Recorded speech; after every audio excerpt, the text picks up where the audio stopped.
As I go deeper and deeper in studying the book of Job, I get more angry with these friends, the so-called friends of Job, Bildad, Zophar, and Eliphaz.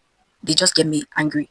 Like, I just get fed up because it feels like Job's calamity was like an avenue for them to just pour out their mind, to just get something off their chest, something that they've always wanted to say for the longest time. Do you understand? That's if bam, they've caught him. We've caught him. Now is the time. Should be all those time when you used to have money, you don't used to give to the poor. You would give money to somebody and tell them to pay you back with clothing as security. You would, if you see the rubbish that these people were saying, like, I feel like it was such a good avenue, it was such a gateway for them to just say everything that has been on their minds for the longest time. They left their houses. And you would think that, oh, those times that they sat with him in silence, they were just, they were planning the evil that they wanted to say to him. Now let's read Job chapter 20, verse 19. Just look at the thing that he said to blow your mind. First of all, let me start from the intro. You know, they saw Job as a wicked person, and because they saw him as a wicked person, they started listing the things that happens to wicked people. Do you understand? As per these things is going to happen to Job. Do you understand?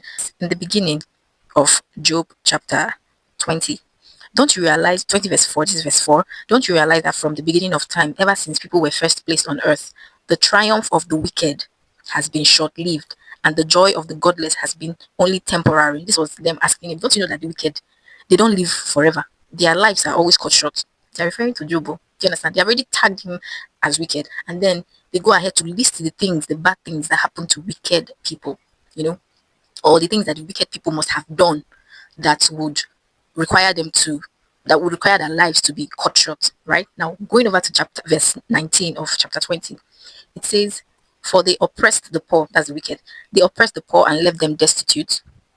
They foreclosed on their homes.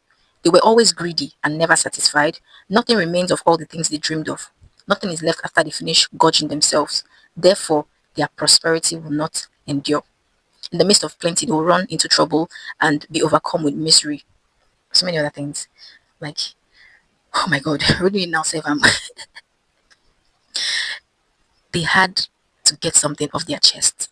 That's so evil. Like, that is so evil. At a point, Job was like, can you people just hear me out? Can you people just listen to me and have mercy upon me? Like, can you just tamper justice with mercy? Have you tamper mercy with justice? How did they talk? I don't even know. But it was crazy.